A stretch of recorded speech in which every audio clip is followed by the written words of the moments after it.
This is Karlyn Borysenko, and you are listening to the Actively Unwoke podcast.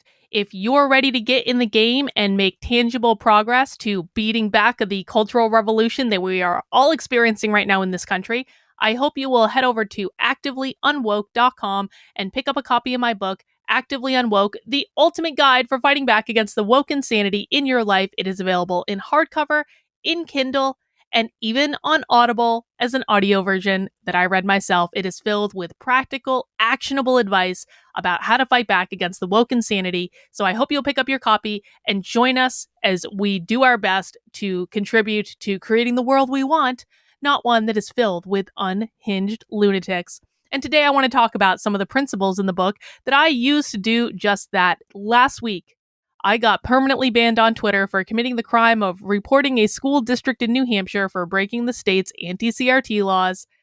And Twitter banned me because they said I posted private information. I didn't post private information. I posted government employee email addresses. They are literally .gov email addresses. They are not private information. They are public information. And Twitter banned me for it. But I think that the real story here is not actually my permanent Twitter ban over posting government email addresses. The real story here is that I caught the Exeter Region Cooperative School District right in the act, red-handed. There is no getting around this. They are absolutely banned. They are absolutely breaking the state's anti-CRT laws. And I figured this out simply by looking at content on their website. This is part of the Schools Exposed project, which is a crowdsourced journalism project on taxpayer-funded indoctrination. And basically what we're doing is I have a group of volunteers. They're called the Unwoke Army. You're welcome to join the Unwoke Army. I'm actually giving a webinar about it on Wednesday, August 24th at 8 p.m. Eastern Time. You can sign up for it for free at unwokearmy.com. If you happen to be listening to this afterwards, head over to unwokearmy.com and I will have the webinar available on demand so you can watch it completely for free and get caught up on everything that you may have missed. But one of the core projects of the Unwoke Army is we look at schools' websites and we examine what they're teaching based on what they're posting publicly. And that's it. And sometimes we have to do FOIA requests and things like that as well. But really, you can find out a lot of information just by looking at what is publicly available on school websites. And that is exactly what I did. And that's how I caught a school district in New Hampshire red-handed in the act of breaking the state's anti-CRT bill. I reported them to the state last week, and I want to share with you how I did it. So I will be reading from my article about this, which you can find at Karlyn, Karlyn.substack.com. And you can see all the evidence. You can see all the documents. I have it all available so that you can look at it and decide for yourself. I do everything transparently.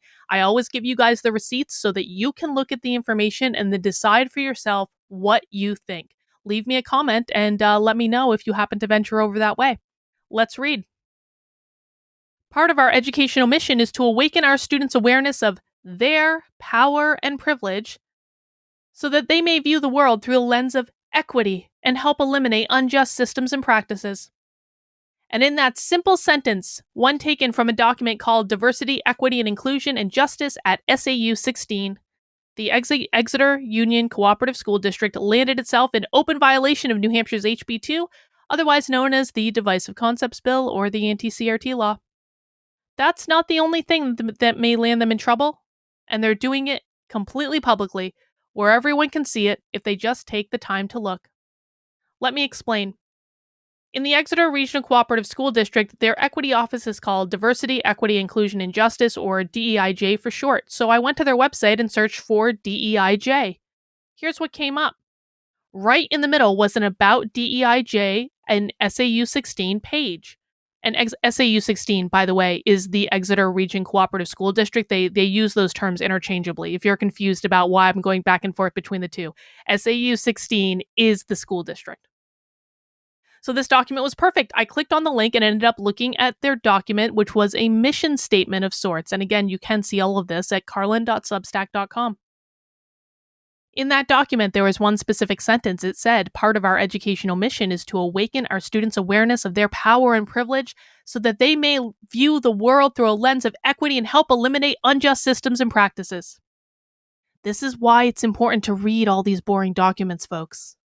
Because right in the middle of all of these boring documents that I know you're busy and I know you don't have time to read them, but when you do actually read them, they tell you what they're doing right out in the open. Here's the problem with that sentence. On June 15th, 2021, New Hampshire's Divisive Concept Bill was signed into law as part of HB2. It is not a perfect bill by any means. Governor Chris Sununu and his cronies watered it down before he signed it, which makes it less effective. However, it did include the following language. And this is a prohibited concept that schools may not teach in school. That an individual, by virtue of his or her age, sex, gender identity, sexual orientation, race, creed, color, marital status, any immutable characteristic, there's a whole list of them, you cannot teach that an individual is inherently racist, sexist, or oppressive by virtue of his or her immutable characteristics, whether consciously or unconsciously. That is literally in the bill. The law specifically and unequivocally says that the government cannot teach that individuals are inherently racist, sexist, and oppressive, whether consciously or unconsciously. If that mission that we read earlier is still the mission of the Diversity, Equity, Inclusion, and Justice Office at SAU 16 today, and there's no reason to believe it's not because it's still on their website, then the Exeter Region Cooperative School District is an open and flagrant violation of the law for this reason. You cannot teach students awareness of their power and privilege without also teaching them that some people are inherently oppressive and some people are inherently oppressed. If some people have power and privilege, that means that other people do not have power and privilege. Power and privilege are oppressive, and people without power and privilege are oppressed. That is inherent to the argument of power and privilege. That means you cannot teach this as a part of a high school curriculum in the state of New Hampshire without violating the law. It is not possible. So either this is the true and current mission of the DEIJ program at SAU 16 and they're breaking the law, or it is not their current mission and they are in compliance. But if it's not their current mission, then what replaced it? And why is this one still on their website? This alone is enough to prove they're breaking the law. But there's more weird stuff. Let's meet the racial unity team. In researching something else that was going on at Exeter High School, I came across something called the racial unity team. I found an event listed on Facebook for Racial Unity Team New Hampshire, which I had seen mentioned on the SAU 16 website. They were holding an event almost 2 weeks after the Divisive Concept Bill was signed into law and said they had received a $7,500 grant. I want to take a quick pause from the article and just mention that the only reason that I recognized that Racial Unity Team was involved at Exeter High School is I had seen mention of them on the diversity website. So when schools are bringing in community partners, oftentimes they will have, and community partner just means an organization outside of the school, whether that's a nonprofit or a contractor or something like that. They're not directly involved in the school district. They're being brought in as an outsider, but they put these people all over their websites.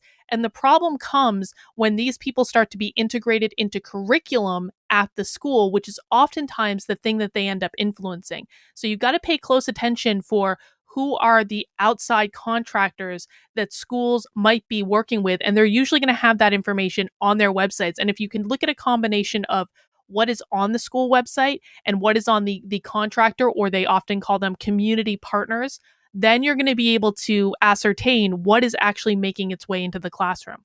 So this team called the Racial Unity Team essentially got a state grant in order to be able to go into schools like Exeter High School and teach, which, by the way, means the state of New Hampshire might be funding a program that's actually breaking New Hampshire state law in the schools, so that's another problem to deal with. But I recognize this because the Racial Unity Team was all over the DEIJ website on the SAU 16 district website. They had done a video in which students performed songs and read essays about racial justice. Again, note that this video was posted on July 16, 2021, 1 month after the Divisive Concepts Bill was signed, and seems to have been taken from a live stream. And you can watch the video. I have links to the video on the website. I have links to video on karlyn.substack.com. I also have some clips that we're going to talk about. I'm just going to read quotes from those clips. I'm not going to edit the clips in here. But if you do want to watch the full clips, you are more than welcome to do it. They are available at karlyn.substack.com in the article that I'm referencing. In that video were a few weird things. There was this one clip of one of the co-founders of Racial Unity Team, Sylvia Foster, talking about getting funded by the state, how she came to work with Exeter High School after she was brought in by the ELO coordinator, Adam. We're going to talk more about Adam in a second. But there were passionate teachers who would share their curriculum on justice. I found myself asking, why do teachers have a curriculum on justice? And by the way, she's talking about English teachers. When she's talking about the passionate teachers who would share their curriculum on justice at Exeter High School, she is talking about English teachers. And I'm going to prove that. She went on to say, we became part of the DNA of the classroom. So like I said, Exeter High School is working with this community partner that, according to the community partner, became part of the DNA of the classroom. That means they're influencing the curriculum. Now, I've seen enough videos like this to know exactly what it means when a group called Racial Unity Team becomes part of the DNA of the classroom, and sure enough, I found what I knew I would.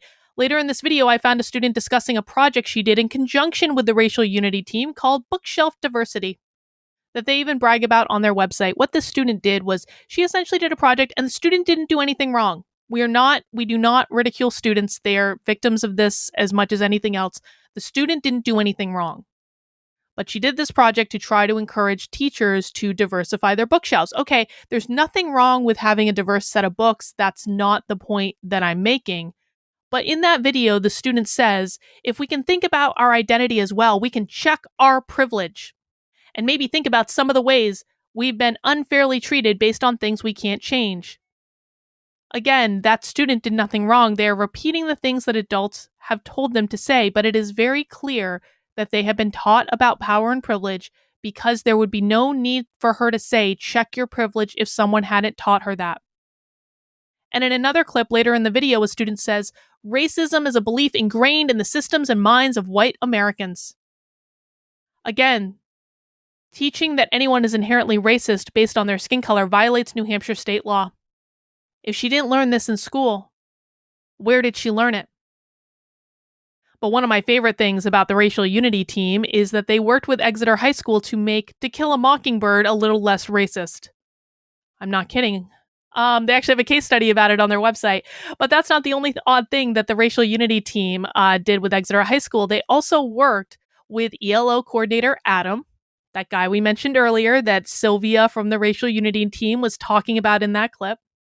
And she also worked with English teachers Dennis and Christina to disrupt the way they teach To Kill a Mockingbird because the normal way was just deemed a little too racist. And this is a quote from a document that I actually found on the school district's website talking about how they revamped To Kill a Mockingbird, refocusing with a justice and equity lens. This year, one of the goals when reading Mockingbird is to critically examine why Harper Lee focuses on certain characters and round out those stories that are not told. This move to look at the novel through the lens of underrepresented characters in the book has served as an entry point into critical conversations about race and equity. There's actually a case study about this on the Racial Unity Team's website where they go into much greater detail about all of this. They say, here are some quotes from the Racial Unity Team case study. 3 teachers have collaborated to reset their lens and ask the tough questions about how and what they teach with DEIJ in mind. Dennis and Christina, both English teachers, have been working with Mockingbird for 10 years at Exeter High School. But despite their best efforts, they cannot find a way they felt cast the discussion about issues of race and equity in a way they worked well. Just think about that for a second.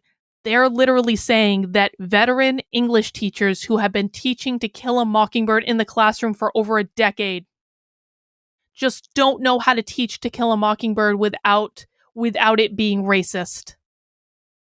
Do these sound like people you want teaching your kids?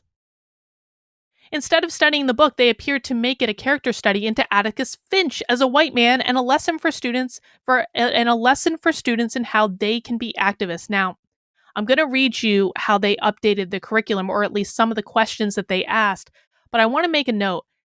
There's no problem with teaching about the Black experience in America. That's not what my issue is. My issue is when they use curriculum to try to make students progressive activists. So we're going to read about their approach to teaching Mockingbird. Their approach became a study to study Atticus Finch's worldview by asking students questions such as these. Have we realized Atticus Finch's vision for justice in the United States? If so, how? If not, what changes can we make to get there?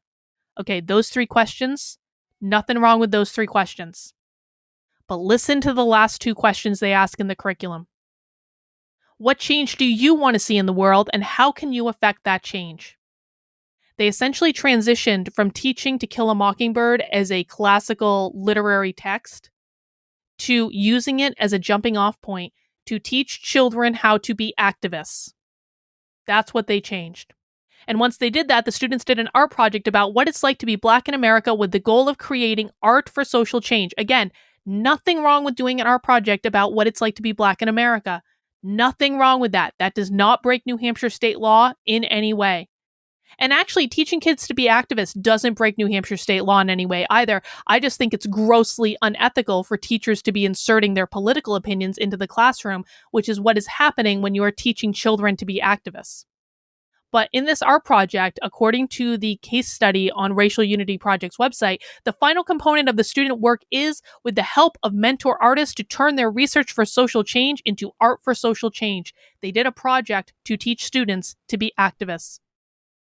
The teachers concluded that their work on revamping How to Kill a Mockingbird is taught achieved a level of justice that Atticus Finch could not have aspired to. This is probably one of my favorite quotes in the entire case study, because they literally say that they are more justice-oriented than one of the great like civil rights icons of books like this, Atticus Finch. They literally say this. Let me read from the case study. These were quotes that the teachers gave them. So this is a quote from Christina, one of the English teachers they worked with. Students have just as much power to criticize, challenge, and change their world, our shared world, as everyone else involved in education. That's equity and inclusion at work. It's a vision for justice Atticus couldn't attain. But lifting up voices, ensuring people from all backgrounds and experience are welcome and their stories are heard, that is a vision for justice that all teachers can champion. And it's all very incestuous too. So one of the things you need to pay attention to when you're investigating schools is you need to pay attention to the people. That's where you're going to get the most information. You have to pay attention to the players involved because you're going to see the same players show up over and over and over and over again. So one of the things that I discovered when I was doing this research was that Adam, Dennis, and Christina, those 2 English teachers and the ELO coordinator that we've already talked about, were actually listed on Racial Unity Team's website as quote-unquote members. They're listed on the leadership team website as members. I don't know exactly what it means to be a member of the leadership team of Racial Unity Project, or are they members of Racial Unity Project without being on the leadership team? That's unclear. But what is very clear is teachers in this school district that are integrating this group's curriculum into their classroom are also working with that group. It's a conflict of interest. They're working directly with the group, and then they're also working on getting the group to come into the classroom and change their curriculum. It is a conflict of interest, but it's not just the teachers. I also found that the superintendent of the Exeter Region Cooperative School District is on the board of directors of Racial Unity Team. David Ryan, who is the superintendent of this school district, is literally listed on their website on the board of directors. So there is an absolute conflict of interest involved when the superintendent of the schools that are bringing this group in to work in the schools and change the curriculum in the schools, he's also on the board of directors of that organization. Does the Racial Unity Team and their members working for the Exeter Region Cooperative School District know they're breaking the law? Yes, they do. And we know that because we have a public statement on their website denouncing the Divisive Concept Bill and saying they will lobby in favor of its repeal. So this is a statement, a portion of a statement, a very long statement actually, that the Racial Unity Team has on their homepage. If you go to their homepage, and there's a link at the top that says public statement. And again, this is why you need to click on all the links, because a link that says public statement doesn't say what the content of that public statement is. You actually have to click into it and read it. And that's how I found this. And the statement ends with, what HB2 does prohibit is the teaching that any individual or group of individuals is inherently superior or inferior to people of other groups. Well, this is not taught in public schools. The prohibitions in HB2 alongside the inaccurate narrative perpetuated by those who wish to delegitimize the public schools have led to fear and confusion among educators about how and what they may teach, while encouraging complaints against them that jeopardize their licenses and careers. The Racial Unity Team expressly denounces the actions of those, including those at the state level, which have created an atmosphere of fear, intimidation amongst educators. In turn, teachers are responding by removing from their classrooms concepts and conversations that shed light on harmful historical policies and practices. That this atmosphere creates a barrier to providing students with a school experience that reflects DEIJ principles, as well as a full education for protected classes of people. We support efforts to reverse these legislative actions. And they also noted in their statement that we're not breaking the law. We're not breaking the law with what we're teaching. Well, when they said that they weren't breaking the law, they didn't actually note the correct part of the law that they're breaking. They claim they're not breaking the law, but the problem is that they didn't read the whole law. They just cherry-picked one of the components of it that they are not breaking while ignoring the clear component of the law that they are breaking. You cannot teach what the Racial Unity Team and the Exeter School District are teaching students without breaking the part of the law that says that you cannot teach that an individual, by virtue of his or her immutable characteristics, is racist, sexist, oppressive, whether consciously or unconsciously. It is not possible. The state of New Hampshire must investigate if these practices and partnerships are still in place today. Superintendent David Ryan has some explaining to do, particularly since he's on the board of directors of the group operating within his school district that seems to be in open violation of New Hampshire state law.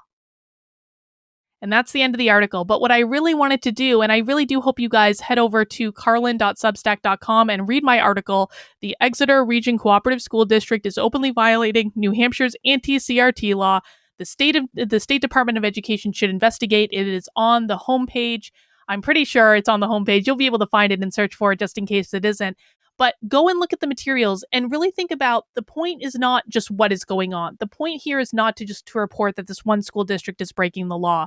What I want you guys to do is use this information to learn how to look into your own school district.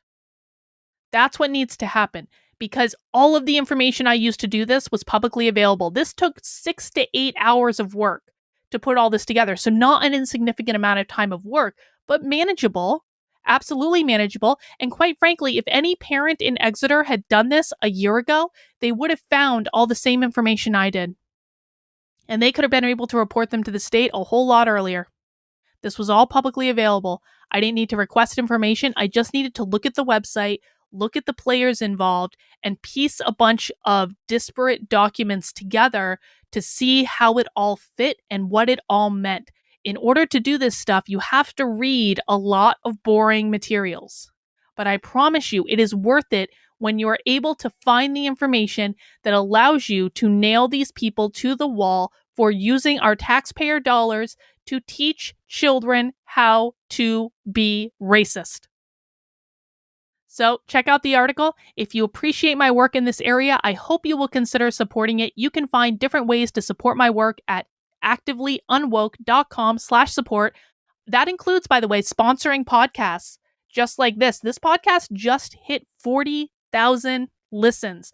I'm really excited about that. I've only launched 15 episodes and I barely promoted it, to be honest with you. So 40,000 listens after 15 episodes is amazing. I'm really happy. I hope you guys are enjoying it. Please feel free to leave a positive review, especially on Apple Podcasts. If you are, that would really, really help me out. And if you would like to support the work I'm doing, including getting sponsorship on this podcast or for my other videos and other things that I'm doing, there are lots of options available at activelyunwoke.com/support. And I can't do this without you guys. I reinvest a lot of the things that people donate back into this, whether that be with infrastructure or funding things that need to be funded. And of course, like, a lot of this stuff takes a lot of my time. Like I said, this took 6 to 8 hours of my time. And that's really my most valuable commodity of all. So if you appreciate me spending time doing this and engaging in work in this area, I hope you'll consider a financial gift of support. We can find a win-win scenario where you get some perks and we get the financial resources to be able to keep going. I greatly appreciate the help, guys. That's all I have for this episode, and we'll see you soon.